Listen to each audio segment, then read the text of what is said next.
7:54. Tim Hoch is on now. Studies show the bigger the ring, the higher the risk of divorce. Tim, good morning. That's the case, right?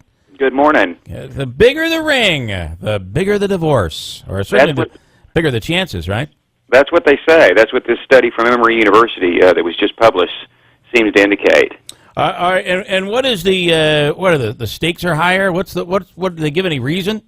Well, it's an interesting study. I read the study pretty thoroughly, and it's got a few surprising statistics. On the one hand, it says the more folks you invite to your wedding, in other words, larger guest list you have, the less likely you are to a divorce. But sort of the opposite of that is also true. The more you spend on the wedding, the more likely you are to get divorced. So I guess you invite a lot of people and let them drink tap water and eat saltines or something. I don't know. Well, if you don't put a lot of money into your wedding, and then chances are you really are in love, right? It's not about the show. It's not about putting on a spectacle. Maybe that's it. Maybe you know they just are so much in love they don't care. That could be it. You know, they married for love and love only. What was interesting about this study is in the preamble to the study, the two researchers talked about how marriage these days is really a byproduct of advertising. And they talked about how wedding expenditures in the United States in 2014 is estimated to be $50 billion. Wow. So it's big business. Wow. Listen, I lived off that business for a while. I did videos for weddings, and I did. I was a DJ, a wedding DJ. And you know, these DJs today are getting like close to $1,000 for a 4-hour wedding. Incredible. Yeah, it's unbelievable. And that's up here. That's up here. Yeah, I mean, can you imagine it's in more, the city right, in California? Yeah.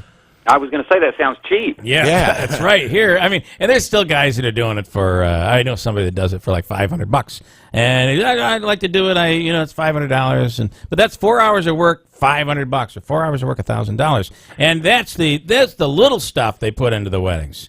I mean, you watch some of these shows; it's really unbelievable what these women are, and the guys too. Guys are guilty of it too. Well, it is incredible. And then you talk about, this study also talks about, in World War II, less than 10% of wedding rings had a diamond in them.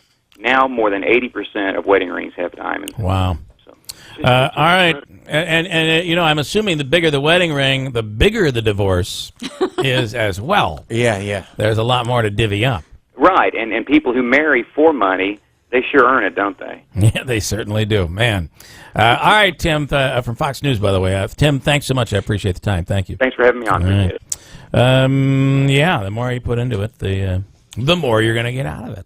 Yeah, I'm not really surprised, although I would have to agree with what you said there, that the smaller the wedding, the smaller the ring. It's usually a couple who wants to do this for them. They're in love. Yes, right. They're in love. It's about them. Got a break. I have something also on this Ainsley Brundage that you'll be surprised with. I'll tell you that coming up. Hold on tight.